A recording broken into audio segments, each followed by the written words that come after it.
கோயம்புத்தூர் மாநகராட்சி தெற்கு மண்டலத்தின் 95வது வார்டுக்குட்பட்ட சத்யநாராயணா நகர் மற்றும் ரயில் நகர் பகுதிகளில் அடிப்படை வசதிகளை மேம்படுத்தும் பணிகள் தொடங்கப்பட்டுள்ளன.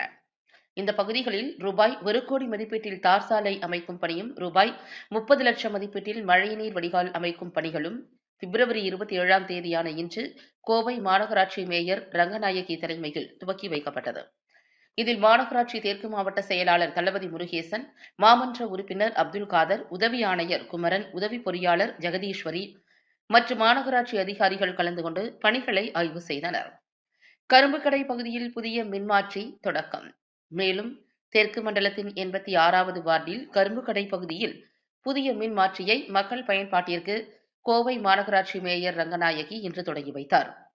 இதில் துணை மேயர் வெற்றிச்செல்வன், கரும்புக்கடை பகுதி செயலாளர் ஜெயிலாப்தீன், மாமன்ற உறுப்பினர் அகமது கபீர், மின்வாரிய அதிகாரிகள் மற்றும் பொதுமக்கள் கலந்து கொண்டு புதிய மின்மாற்றி அமைப்பு குறித்து பார்வையிட்டனர்.